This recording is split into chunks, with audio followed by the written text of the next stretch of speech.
नमस्कार दोस्तों, एक बार फिर से आपका स्वागत है हमारे Hindi news channel news 555 days में। दोस्तों, पटना पुलिस ने महज 72 घंटों में ही बोरिंग रोड स्थित एक कृष्णा कुंज के डॉक्टर की पत्नी रिमझिम हत्याकांड का खुलासा कर दिया है। दोस्तों, उक्त जानकारी मीडिया के सामने पटना के एसएसपी उपेंद्र शर्मा ने दी। जो सच सामने आया वो आज के समय में बहुत अजूबा है और ऐसा किसी फिल्मों में ही देखने को मिलता है। दोस्तों, रिमझिम की हत्या जादू टोने के कारण हुई है। दोस्तों, जानते हैं पूरी घटना को विस्तार से। यदि आपने हमारे चैनल को सब्सक्राइब नहीं किया है तो सब्सक्राइब कर लें, जिससे रेगुलर न्यूज अपडेट आपको मिलती रहे। दोस्तों, अब पूरी घटना पर विस्तार से प्रकाश डालते हैं। पटना पुलिस ने महज 72 घंटों में ही रिमझिम हत्याकांड की गुत्थी को सुलझा ली है। बात दरअसल ये है कि सीसीटीवी की जांच में जो ग्रे शिफ्ट दिखी थी, जिसमें बैठकर रिमझिम एक शख्स के साथ जाते दिखी, पुलिस ने उस शख्स को धर दबोचा, जिसका नाम रोहित बताया जाता है और वो पटना के पटेल नगर में रहता है तथा एक प्राइवेट कंपनी में काम करता है और उसकी लगभग 50,000 रुपए के करीब में तनख्वाह है। दोस्तों, रोहित कुछ दिमागी रूप से विक्षिप्त है। वह अपने घर के समस्या से बहुत परेशान रहता था।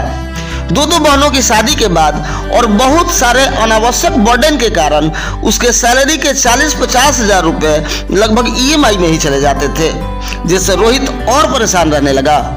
कुछ दिन बाद रोहित की एक महिला मित्र पूनम, जो बोरिंग रोड में ही एक ब्यूटी हेल्थ केयर में काम करती थी, रोहित ने अपनी समस्या उसको बताई और उसी ने रोहित को रिमझिम के बारे में बताया। उन्होंने बताया कि आप उनसे मिलो, आपकी परेशानी वो पूजा के बाद दूर कर देंगी। उसके बाद पूनम ने रोहित को रिमझिम से मिलवाया। दोस्तों, ध्यान से सुनिए, आगे की घटना बहुत इंटरेस्टिंग है। दोस्तों, रिमझिम ने सबसे पहले चांदी के 2 कंगन मांगे और रोहित ने दे भी दिया। उसके लिए 15,000 रुपए का ट्रांजैक्शन रिमझिम के खाते में भी किया गया था। रोहित के अनुसार उसके इस टोटके से उसको कुछ शांति महसूस हुई और रिमझिम के प्रति उसका विश्वास बढ़ गया।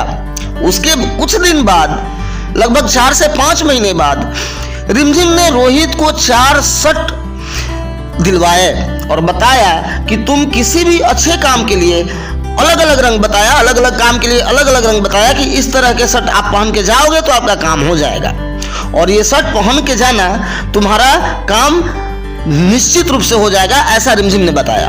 दोस्तों, रिमझिम का ये टोटका भी काम कर गया। चाहे तो ये इत्तेफाक है या क्या, ये तो ऊपर वाले ही जाने। तथा एक मल्टीप्लेक्स की मीटिंग में रोहित जो है उनके द्वारा बताए गए शर्ट को पहन कर गया और मीटिंग उसके फेवर में रही। रोहित को अब पक्का विश्वास हो गया कि रिमझिम के पास जरूर कोई शक्ति है। दोस्तों, धीरे धीरे रिमझिम श्मशान घाट पर ले जाकर रोहित के साथ पूजा भी करती थी, लेकिन कुछ दिन बाद रोहित को लगा कि खर्च के अनुरूप उसको फायदा नहीं हो रहा है। उसके बाद रिमझिम से टाल मटोल करने लगा।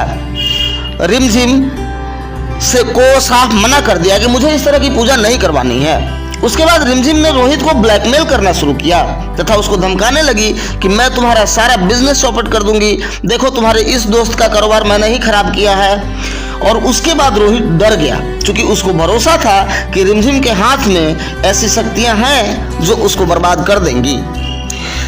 उसके बाद रोहित ने यह बात अपने एक दोस्त कमल को बताई। कमल एक अच्छे कंपनी में काम करता था तथा एक पैथलैब में वो बिहार झारखंड का मार्केटिंग हेड था और उसकी सैलरी 60,000 रुपये है। दोस्तों, कंकड़ बाग में ये जो कंपनी है वो स्थित है। ठीक है, इस दोस्त ने उसकी मुलाकात बिरला कॉलोनी रहने वाले एक आपराधिक व्यक्ति पवन से उसकी मुलाकात करवाई। पवन पहले भी आपराधिक घटनाओं में जेल जा चुका है। हालांकि दोस्तों, कमल का डायरेक्ट कोई संपर्क इसके साथ नहीं था, पवन के साथ नहीं था जो अपराधी था। पवन का जब कमल जो है ऑफिस के अंदर अपनी बात को कह रहा था तो वहाँ एक लड़का सूरज मौजूद था जो अनीशाबाद में रहता है। वो मार्केटिंग से MBA किए हुए है तथा आज के डेट में 45,000 रुपये उसकी तनख्वाह है।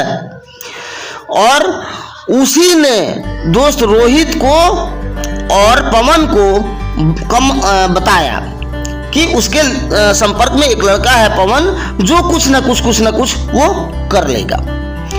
कमल के ऑफिस में सूरज ने, जो कमल और रोहित के बीच बातचीत सुन रहा था, उसने पवन के बारे में दोनों को बताया भी और मिलवाया भी।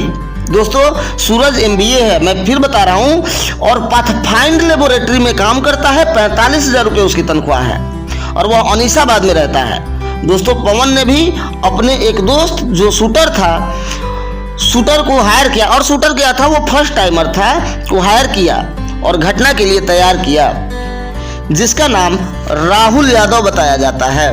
दोस्तों, अब पूरी साजिश कैसे अंजाम दी जाती है उसको समझा जाए। दिन को 2:19 पर उसके ब्यूटी पार्लर से जमीन दिखाने के नाम पर रिमझिम को लोग नौबतपुर ले जाते हैं कि आप पूजा करके बताइए कि ये जमीन कैसा है।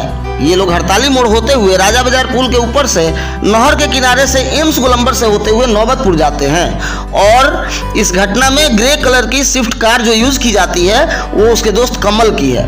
प्लानिंग के अनुसार कमल अपने बाइक से, बुलेट से, जिसको पुलिस ने जब्त कर लिया है, पहले ही घटना स्थल पर पहुंच चुका था। पवन और राहुल भी पैशन प्रो बाइक से गए थे और पुलिस ने उसको भी जब्त कर लिया है। ये भी घटना स्थल पर पहले से ही मौजूद होते हैं। जबकि रिमझिम वहां पहुंचती है और अकेले में पूजा करती है। बताया जाता है कि रिमझिम ने पूजा के क्रम में वहां की मिट्टी को भी जीभ से चाटती है और जमीन को सही बताती है।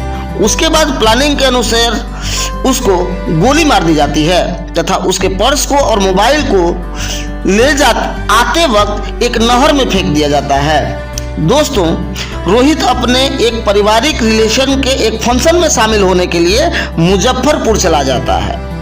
पुलिस उसके मोबाइल लोकेशन से उसको ट्रेस करती है और गिरफ्तार न करके उसके वापस लौटने का इंतजार करती है। जब वो वापस आता है तो बिल्कुल बेखौफ होता है, जिसके कारण रोहित को पुलिस दबोच लेती है। दोस्तों, पुलिस ने रोहित पर इसलिए शक किया कि घटना की जानकारी होने के बाद और इतने करीबी होने के बाद भी वो रिमझिम को देखने तक नहीं आता है। दोस्तों, पुलिस ने रोहित, कमल, सूरज, रवि, राहुल यादव को गिरफ्तार कर लिया है तथा घटना में प्रयुक्त पिस्टल भी बरामद कर ली गई है। घटना स्थल से सुपारी के लिए 4 लाख रुपए में से 2.5 लाख रुपए भी बरामद किए जाते हैं। दोस्तों, आपको जानकर आश्चर्य होगा, एक फिल्मी घटना है कि सुपारी देने के लिए 4 लाख रुपए भी रिमझिम से ही सूद के तौर पर लिया गया था। दोस्तों, ऐसा बताया जाता है कि रिमझिम सूद किस्त का भी कारोबार करती थी और बड़े महाजनों से कम सूद पर पैसा लेकर के और छोटे लोगों को ज्यादा ब्याज पर दिया करती थी। और ये 4 लाख रुपए 15% के ब्याज पर रिमझिम ने दिया था। उसमें से ही 2.25 लाख रुपए बरामद कर लिए गए हैं तथा साथ में घटना में प्रयोगकार पवन और राहुल द्वारा इस्तेमाल की गई पैशन बाइक को भी जब्त कर लिया गया है। अभी तक फोन रिकवर नहीं हो पाया है। हाँ, घटना में प्रयुक्त पिस्टल को रिकवर कर लिया गया है। रिमझिम के बैग को बरामद कर लिया गया है जो नहर में फेंका हुआ था। इस तरह अपराधियों ने पूरी घटना को अंजाम दिया। दोस्तों, मिलते हैं अगले वीडियो में, तब तक के लिए जय हिंद, जय भारत। आप भी इस घटना के बारे में कुछ कहना चाहते हैं तो कमेंट बॉक्स में जरूर बताएं।